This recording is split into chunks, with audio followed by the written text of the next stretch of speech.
Hello everyone, welcome back to my channel. I hope you all are doing great. Today we are going to begin chapter 1 of class 8th English from the English store. The chapter is titled The Ghost Who Played Tennis Part 1. इसका part 2 next chapter है, तो उसका video भी मैं जल्दी upload कर दूंगी. इस वीडियो में we will understand the story in simple and interesting manner. So, without any further delay, let's get started. इसके क्वेश्चन आंसर्स का लिंक आपको डिस्क्रिप्शन में मिल जाएगा, तो आप वहाँ से देख सकते हैं. Join Shankar in his summer adventure as he enters a long forgotten room in his grandmother's old mansion. Mention होती है हवेली.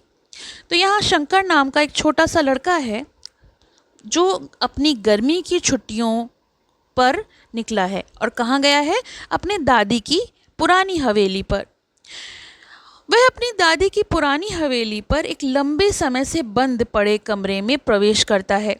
उस हवेली में कई कमरे बंद थे और उनमें से एक कमरे में वो जाता है. What he discovered there will shock him and surprise you. वहाँ उसे जो चीज़ मिलती है वो उसे भी चौंका देती है और आपको भी हैरान कर देगी. तो चलिए पढ़ते हैं स्टोरी और जानते हैं शंकर ने ऐसा वहाँ पर क्या देखा. Shankar did not believe in ghost until he met one. Shankar भूत प्रेतों पर विश्वास नहीं करता था जब तक कि उसकी मुलाकात एक असली भूत से नहीं हो गई. And it happened in the most unexpected way. Unexpected मतलब जिसकी उम्मीद न की गई हो. When he had gone to his grandmother's house for a summer vacation. ये सब बिल्कुल उसी तरीके से हुआ जिसकी उम्मीद न की गई हो. जब वो गर्मी की छुट्टियां बिताने अपने दादी के घर गया था तब उसे ये एक्सपीरियंस हुआ. Shankar's grandmother lived in a sprawling ancestral mansion tucked away in a remote village in Kerala. Shankar की दादी केरल के एक दूर दराज गांव में स्थित एक विशाल पुश्तैनी हवेली में रहती थीं. Once upon a time, the great house that had nurtured several generations had been noisy and full of grandmothers' many children. एक समय की बात थी जब बड़ी हवेली जिसमें कई पीढ़ियां पली बड़ी थीं, यानी वहाँ पे बहुत सारी फैमिलीज एक साथ रहती थीं. दादी के अनेक बच्चों की चहल पहल से पूरी हवेली गूंजती रहती थी. Over the years, they had all left home, leaving grandmother to live alone. धीरे धीरे समय बीतता गया और बच्चे घर छोड़कर चले गए और दादी अकेली रह गईं. She kept many wings of the dusty old house permanently locked. और इसी कारण उन्होंने पुरानी हवेली में धूल से भरी जो हवेली थी उसके कई हिस्सों को हमेशा के लिए बंद कर दिया था. भाई बहुत बड़ी हवेली थी, दादी अकेली थी, सब चीज़ों को मैनेज करना इजी नहीं था, इसीलिए उन्होंने कई कमरों को लॉक कर दिया था, परमानेंटली लॉक कर दिया था. But when Shankar her 14-year-old grandson, a great tennis enthusiast, arrived one sweltering May and wanted an open place with a bare wall on which to practice his strokes. लेकिन जब उनके 14 वर्षीय पोते जिसका नाम शंकर था, जो टेनिस का बहुत ही बड़ा शौकीन था, मई की एक बेहद गर्म दोपहर में वहाँ पर पहुँचा अपनी गर्मी की छुट्टियाँ बिताने के लिए, तो उसने टेनिस का अभ्यास करने के लिए एक खुली जगह की डिमांड करी, एक खाली दीवार की इच्छा जताई जिस पर वो अपने टेनिस की प्रैक्टिस कर सके, स्ट्रोक्स का. दादी ने ये बात सुनी. Grandmother had a brain wave. और दादी के दिमाग में एक शानदार विचार आया. ब्रेन वेव मतलब एक बहुत बढ़िया विचार आना. She remembered there was a long empty hall in one of the unused and long forgotten wings of the house and she decided to open it up for Shankar's use. तो उन्हें याद आया कि हवेली में लंबे समय से एक बंद पड़े हिस्से में एक बड़ा खाली हॉल था. उन्होंने वो कमरा शंकर के उपयोग के लिए खोलने का निश्चय किया जिससे कि वहाँ पर शंकर अच्छे से अपने टेनिस की प्रैक्टिस कर सके. When Shankar entered the room, he looked around curiously. अब जब वो बंद कमरा खुला और शंकर उसमें दाखिल हुआ तो उसने चारों ओर क्यूरोसिटी से यानी उत्सुकता से देखा. The empty room had two enormous मतलब विशाल, very thick wooden doors with brass bolts that creaked, and its red oxide floor was perfectly smooth. तो कमरे का कुछ हाल ऐसा था कि वहाँ दो बड़े बड़े लकड़ी के दरवाजे थे, भारी दरवाजे, जिनको खोलने पर चरमराने की आवाज़ आती थी। उन दरवाज़ों पर पीतल की बड़ी बड़ी बड़ी कुंडियाँ लगी हुई थीं, और कमरे में लाल ऑक्साइड वाला फर्श भी था जो बहुत ही ज़्यादा चिकना था, स्मूथ सरफेस था। Heavy wooden beams ran across the ceiling of the enormous hall, और छत पर लकड़ी की मोटी बल्लियाँ लगी हुई थीं। There were a few small windows, but they were all shuttered firmly. वहाँ पे छोटी छोटी खिड़कियाँ भी थीं, लेकिन वो सभी मजबूती से बंद थीं, क्योंकि वो हॉल भी कई वर्षों से बंद था, तो खिड़कियाँ भी पहले से बंद थीं। शंकर शटर्ड मतलब होता है डर के कारण कांपना। आपको भी कभी कोई ऐसे बंद कमरे में एक सुनसान सन्नाटे वाली जगह पर अकेले जाना पड़े तो एक घबराहट सी होती है, और उस कमरे में तो अंधेरा था। He hated spooky dark places. उसको इस तरह की अंधेरी और डरावनी जगह बिल्कुल भी पसंद नहीं थी। As he threw open the wrapped window shutter, sunlight streamed into the room. तो जैसे ही उसने खिड़की के टेढ़े मेढ़े दरवाजे, रैप्ड मतलब होता है मुड़े तुड़े, क्योंकि इतने पुराने दरवाजे थे, उन पट को खोला तो धूप कमरे में फैल गई और अब कमरे में रोशनी हो गई। There thought Shankar, it doesn't look so gloomy now. और अब तो वो कमरा थोड़ा रोशनी वाला हो गया था, रोशनदार हो गया था, तो वो कमरा अब इतना भी उदास नहीं लग रहा था, शंकर ने सोचा। Humming a little tune, he unzipped the case in which he carried his tennis racket and the ball. अब वो एक धुन गुनगुनाते हुए अपने टेनिस रैकेट के कवर को ओपन कर रहा था, जिसमें से उसे टेनिस रैकेट और बॉल निकालनी थी। As soon as the racket was in his hand, Shankar hit the ball against the strong old wall to test its surface. और रैकेट जैसे ही हाथ में आया तो उसने गेंद को दीवार पर मारा, ये जांचने के लिए कि दीवार की मजबूती कितनी है। भाई इतनी पुरानी दीवार है तो चेक तो करना ही पड़ेगा कुछ खेलने से पहले। The ball bounced off quickly and smoothly, and with an easy fluid movement, Shankar hit it again. और बॉल जो थी वो काफ़ी सहज और लयबद्ध गति से वो उछल रही थी।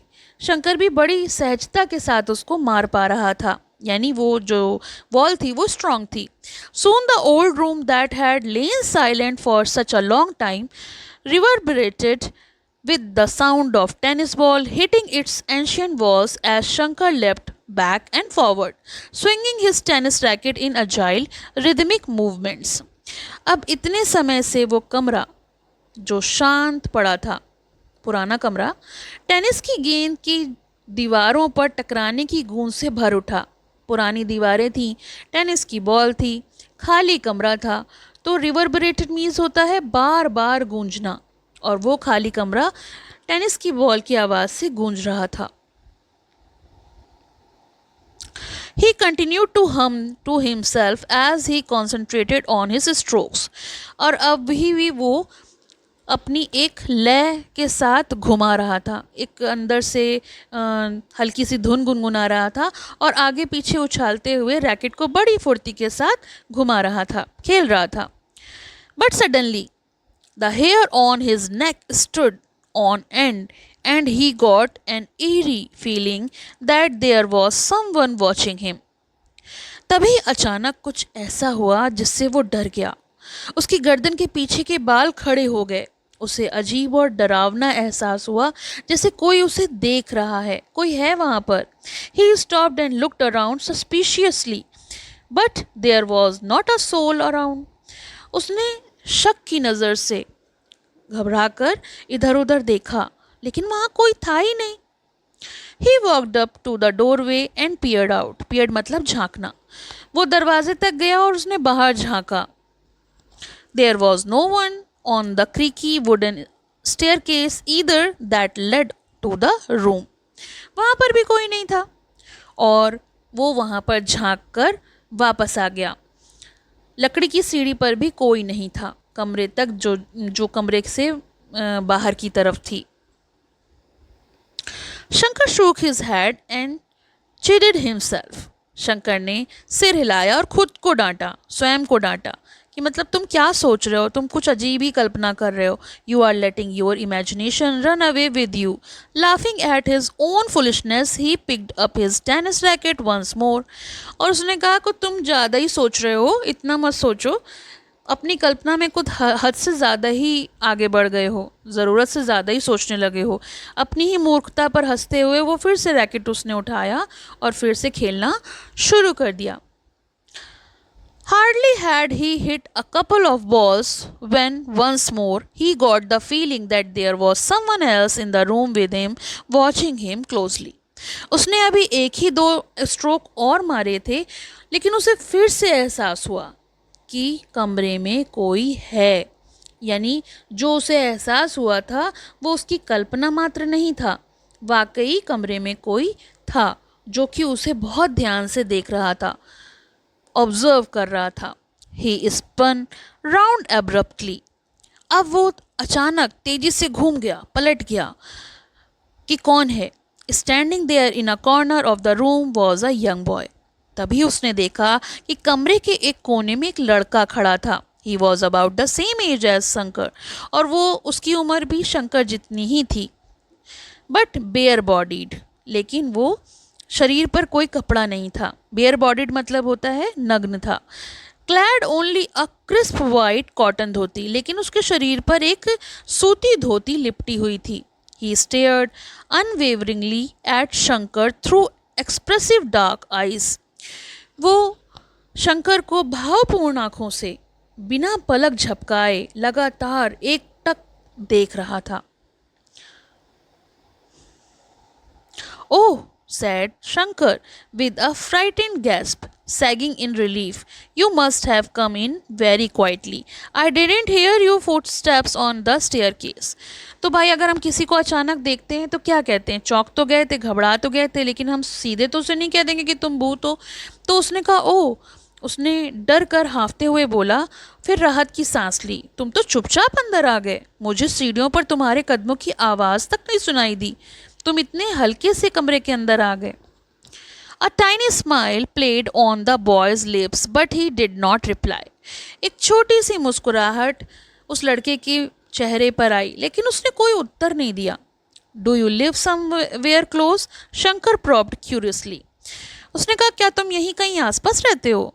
मैंने तुम्हें दादी के घर के आसपास पहले कभी नहीं देखा। I have never seen you around grandmother's house before. The boy did not answer but continued to stare unwillingly at Shankar. लड़के ने अभी भी उत्तर नहीं दिया।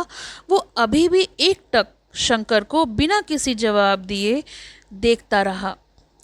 Shankar also gazed at the boy expectantly, waiting for him to speak. लेकिन शंकर अभी भी उम्मीद भरी नज़रों से देख रहा था, एकटक देख रहा था कि अब वो कुछ बोलेगा। वो इंतज़ार कर रहा था कि वो कुछ बोले, मगर वो तो कुछ भी नहीं बोल रहा था। As the silence stretched on and on, Shankar began to feel apprehensive. Apprehensive होता है किसी बुरी बात की आशंका से डर जाना। जैसे जैसे सन्नाटा लंबा खिंचता गया, शंकर घबराने लगा। क्यों? क्योंकि वो तो कोई जवाब दे ही नहीं रहा था और उसे एकटक देखे जा रहा था। He stared at the stranger intently, क्योंकि वो अजनबी जो था वो उसे बहुत ध्यान से देखने लगा। As his eyes scanned the boy's figure, traveling slowly from his head to toe, he became deathly pale. उसकी नज़रें लड़के के सिर से लेकर पैरों तक धीरे धीरे गईं। तभी उसका नज़र जो है वो उसके पैरों पर पड़ी। उसका चेहरा सफ़ेद पड़ गया। डेथी पेल का मतलब जैसे उसकी जान ही निकल गई हो। उसका चेहरा डर से पीला पड़ गया। The boy was not standing on the ground, his feet were floating in the air about a foot of the ground. वो क्यों डर गया? क्योंकि लड़का ज़मीन पर खड़ा ही नहीं था। उसके पैर ज़मीन से लगभग 1 फुट हवा में ऊपर थे।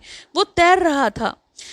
In a blinding flash of insight, Shankar realized the boy was not a real person. He was a ghost. अब उसके मुंह से आह निकली, क्योंकि अब उसे शायद सच्चाई समझ में आ गई थी। अचानक उसे सच्चाई का एहसास हो गया था। शंकर को समझ में आ गया था कि ये कोई लड़का नहीं है, कोई सिंपल सा बॉय नहीं है, बल्कि एक भूत था। With a loud shriek of pure terror, Shankar hurled his tennis racket onto the floor and dashed toward the door. अब भाई आपके सामने अगर भूत आ जाएगा तो क्या करोगे? शुद्ध डर से चीखते हुए उसकी चीख निकल गई। शंकर अपना टेनिस रैकेट जो है वो वहीं पर फेंक दिया उसने और पूरी ताकत के साथ फेंक कर वो दरवाजे की तरफ दौड़ पड़ा। As he scrambled over the high doorstep, trying to make as much haste as possible, the ghostly figure spoke. जैसे ही वो चौखट पार करने लगा, जितनी जल्दी हो सके वो भागने की कोशिश कर रहा था, तभी भूत ने उसे आवाज़ लगाई। यानी जो इतनी देर से नहीं बोला था, अब उसने आवाज़ लगा के उससे कहा, wait, he called out urgently, please don't run away. उसने कहा रुको, कृपया मत भागो, और उसने उसे प्लीड किया। प्लीड करना होता है विनती भरा स्वर कि रुक जाओ। There was an unconscious note of pleading in his voice and it made Shankar stop in his tracks and pause outside the door. उसकी आवाज़ में अनजाने में ही विनती थी, विनती यानी रिक्वेस्ट थी, और उसकी रिक्वेस्ट के कारण शंकर ने उसकी आवाज़ सुनकर दरवाजे के बाहर ही वो रुक गया। The ghost moved in the centre of the room, और जो भूत था वो कमरों के बीचों बीच आ गया। शंकर आइड हिम वारली, वारली मतलब होता है सतर्कता के साथ, सावधानी के साथ। His body tense and poised for instant flight if necessary. वो सावधानी के साथ यानी वहाँ पर रुक तो गया, लेकिन उसका शरीर टेंस में था, तनाव में था। ज़रूरत पड़ने पर वो तुरंत भागने के लिए तैयार था, बिल्कुल रेडी था। Don't be afraid of me, the ghost said anxiously, it was not my intention to scare you or harm you in any way. लेकिन भूत ने उसको रोकते हुए कहा कि मुझसे डरो मत, मेरा इरादा तुम्हें डराने या किसी तरीके का नुकसान पहुंचाने का नहीं था। I came into the room because what you were doing seemed so interesting and fun. मैं यहाँ कमरे में आया इसलिए आया था क्योंकि जो तुम खेल रहे थे, जो तुम कर रहे थे, वो मुझे बहुत मज़ेदार और इंटरेस्टिंग, दिलचस्प लगा, इसलिए मैं यहाँ पे आया था। मैं तुम्हें कोई नुकसान नहीं पहुँचाना चाहता था। ओह सैड शंकर, टेकन अबैक। अच्छा, शंकर ने मतलब टेकन अबैक मतलब थोड़ा सा उसको सरप्राइज हुआ। He did not know what to say and his heart was still racing after the shock he had got. अब उसको जो झटका लगा था उससे अभी भी उसका दिल ज़ोरों से धड़क रहा था। और जो अभी भूत ने शंकर से कहा था, इस बात पे वो क्या कहता, क्या रिप्लाई करता। But he was by nature a curious boy, inquisitive about everything around him. लेकिन जो शंकर था वो स्वभाव से जिज्ञासु लड़का था, उसे हर बात जानने की इच्छा रहती थी। इसलिए उसके मन में आया कि वो उससे कुछ सवाल पूछे। He just couldn't resist asking the next question that popped in his head. What is your name? तभी उसके दिमाग में एक सवाल आया जिसे बिना पूछे वो नहीं रह पा रहा था। उसने पूछा, तुम्हारा नाम क्या है? Appu, the ghost replied promptly. Appu ने तुरंत जवाब दिया कि मेरा नाम अप्पू है, यानी वो भूत जो था उसका भी नाम था। Well, it is a lot less scary to know that you have a name, said Shankar smiling tremulously. तो शंकर जो है वो हल्के हल्के कांपती हुई आवाज़ में मुस्कुराया और बोला, अच्छा लगा ये जानकर कि तुम्हारा भी एक नाम है। अब तुम पहले जितने डरावने नहीं लग रहे हो। Then after another pause he asked, do you actually live here? फिर उसने थोड़ी देर रुककर फिर से पूछा, क्या तुम सच में यहीं रहते हो? I have been living here in this empty part of your grandmother's house for last 50 years, Appu replied matter of factly. matter of factly का मतलब होता है सीधे और व्यवहारिक ढंग से। तो अप्पू ने बिल्कुल साधारण और बिना किसी भावना के उत्तर दिया, हाँ, मैं पिछले 50 वर्षों से तुम्हारी दादी के घर के इस खाली हिस्से में रह रहा हूँ। ओह, सैड शंकर। शंकर ने कहा, अच्छा। ही appeared to think about this for a moment. और फिर वो कुछ समय तक इस बात के बारे में सोचने लगा. Then he asked searchingly, "But how do you spend your time?" फिर उसने फिर से उससे सवाल किया कि फिर तुम अपना इतना लंबा समय कैसे बिताते हो, यहाँ पे रहते हो और मतलब अकेले रहते हो, भूत हो तो क्या हुआ, मतलब तुम 50 साल से यहाँ रह रहे हो, अपना समय कैसे बिताते हो.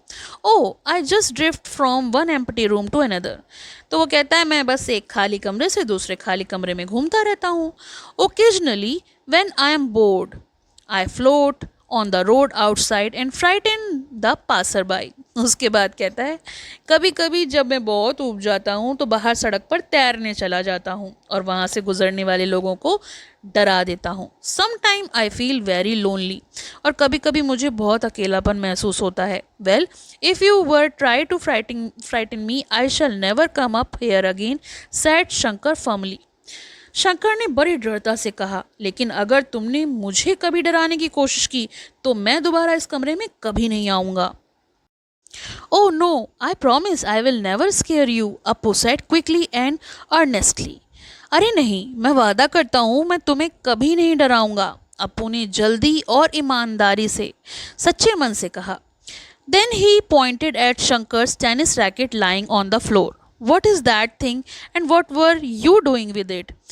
फिर उसने फर्श पर पड़े शंकर के टेनिस रैकेट की ओर इशारा करते हुए पूछा कि ये चीज़ क्या है और तुम इससे क्या कर रहे थे. That's my tennis racket, said Shankar, his voice growing in confidence, and I was practicing my tennis strokes with it. Shankar ने तुरंत जवाब दिया बड़े कॉन्फिडेंट के संग, आत्मविश्वास के साथ, क्योंकि पहले तो वो डर रहा था मगर अब थोड़ा उसके अंदर आत्मविश्वास भर गया था. उसने कहा ये मेरा टेनिस रैकेट है और मैं इससे अपने टेनिस के स्ट्रोक्स की प्रैक्टिस करता हूँ. It looked like good fun, Appu said wistfully. I hope you won't mind if I stay and watch you. तो अप्पू ने उदासी भरे मन से, विस्फुली क्योंकि वो तो नहीं खेल सकता, वो तो भूत है, बोला ये बहुत मज़ेदार लग रहा था, मुझे आशा है कि यदि मैं यहाँ बैठकर तुम्हें खेलते हुए देखूंगा तो तुम्हें बुरा नहीं लगेगा. But Shankar was not ready to go back into the room again. लेकिन शंकर डर गया था और वो अभी उस कमरे में वापस जाने के लिए तैयार नहीं था. I have to go now, he said hurriedly, moving quickly towards the staircase. इसी कारण वो अपनी बात को कहकर जल्दी से कि मुझे अब यहाँ से जाना होगा, ये कहकर वो तेजी से सीढ़ियों की ओर बढ़ गया. He was uncertain and shaken after his first encounter with a real ghost.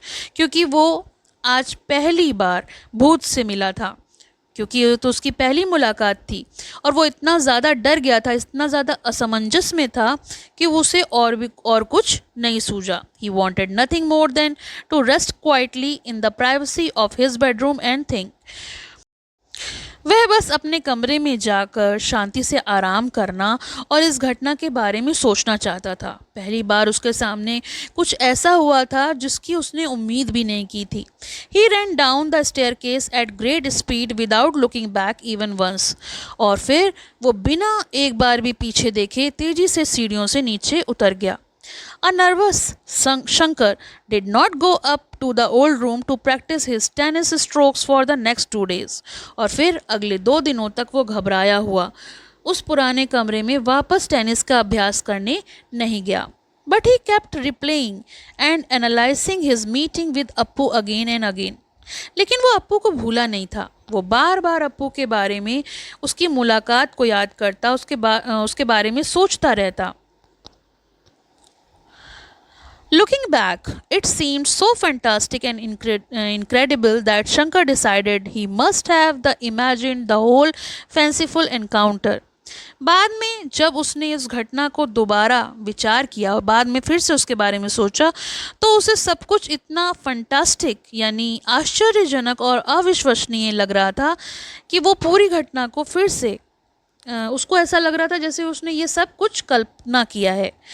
This conclusion was enforced on the third day when he finally went up to the old room and practiced his strokes undisturbed for 1 full hour.